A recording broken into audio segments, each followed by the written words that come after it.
Hello everybody, and thank you for sharing your time with me. I'm sending this message through various different channels to reach my dear Russian friends and the Russian soldiers serving in Ukraine. I'm speaking to you today because there are things that are going on in the world that are being kept from you, terrible things that you should know about. But before I talk about the harsh realities, let me just tell you about the Russian who became my hero.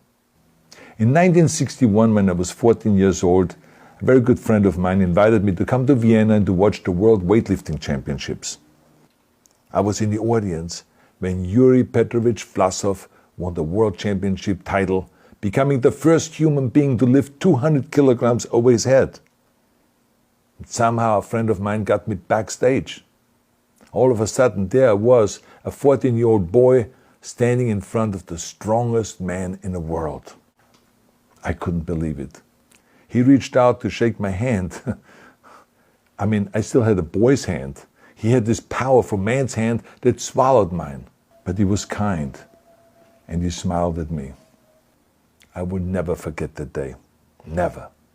I went home and I put his photo above my bed to inspire me when I started lifting weights. My father told me to take down that picture and to find a German or an Austrian hero. He got really angry, and we argued back and forth. He didn't like Russians because of his experience in the Second World War. You see, he was injured at Leningrad, where the Nazi army that he was part of did vicious harm to the great city and to its brave people. But I did not take the photograph down, no, because it didn't matter to me what flag Yuri Vlasov carried. My connections to Russia didn't stop there, by the way. Oh, it actually deepened when I traveled there with bodybuilding and for my movies and met all my Russian fans. And on one of those trips, I remember, I met Yuri Vlasov once again. It was in Moscow during the filming of Red Heat, which was the first American movie allowed to film in Red Square. Now, he and I spent the whole day together. He was so thoughtful, so kind, and so smart, and, of course, very giving. He gave me this beautiful blue coffee cup. And ever since then, I've been drinking my coffee out of every morning. Now, the reason why I'm telling you all of those things is that ever since I was 14 years old, I've had nothing but affections and respect for the people of Russia.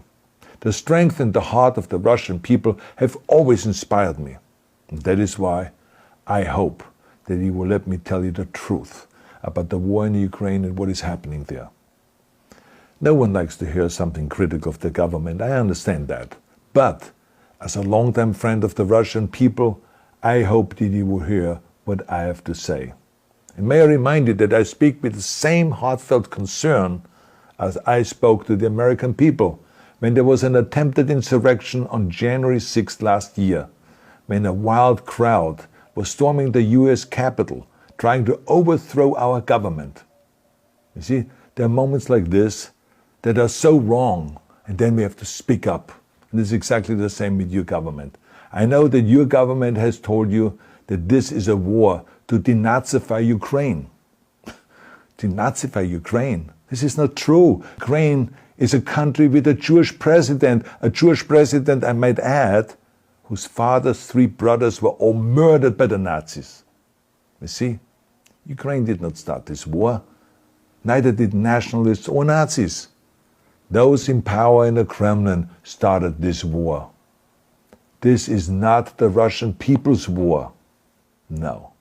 As a matter of fact, let me tell you, what you should know is that 141 nations at the UN voted that Russia was the aggressor and called for it to remove its troops immediately. Only 4 countries in the entire world voted with Russia.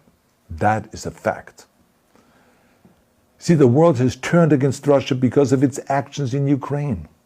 Whole city blocks have been flattened by Russian artillery and bombs, including a children's hospital and a maternity hospital. 3 million Ukrainian refugees, mainly women, children, and elderly, fled their country, and many more are trying to seek to get out. It is a humanitarian crisis. Because of its brutality, Russia is now isolated from the society of nations. You're also not being told the truth about the consequences of this war on Russia itself. I regret to tell you that thousands of Russian soldiers that have been killed. They have been caught between Ukrainians fighting for their homeland and the Russian leadership fighting for conquest. Massive amounts of Russian equipment have been destroyed or abandoned. The destruction that Russian bombs are raining down upon innocent civilians has so outraged the world that the strongest global economic sanctions ever taken have been imposed on your country. Those who don't deserve it on both sides of the war will suffer. The Russian government has lied not only to the citizens, but to its soldiers. Some of the soldiers were told they were going to fight Nazis. Some were told that the Ukrainian people would greet them like heroes, and some were told that they were simply going on exercise. They didn't even know that they were going into war. And some were told that they were there to protect ethnic Russians in Ukraine. None of this is true. The fact is that Russian soldiers have faced fierce resistance from the Ukrainians who want to protect their families and their country. When I see babies being pulled out of ruins, I think that I'm watching a documentary about the horrors of the Second World War, not the news of the day. Now let me tell you, when my father arrived in Leningrad, he was all pumped up on the lies of his government. And when he left Leningrad, he was broken, physically and mentally. He lived the rest of his life in pain. Pain from a broken back, pain from the shrapnel that always reminded him of these terrible years, and pain from the guilt that he felt. To the Russian soldiers listening to this broadcast, you already know much of the truth that I've been speaking. You've seen it with your own eyes. I don't want you to be broken like my father. This is not the war to defend Russia that your grandfathers or your great-grandfathers fought. This is an illegal war. Your lives, your limbs, your futures are being sacrificed for a senseless war condemned by the entire world. Now, to those in power in the Kremlin, let me just ask you, why would you sacrifice those young men for your own ambitions? To the soldiers who are listening to this, remember that 11 million Russians have family connections to Ukraine.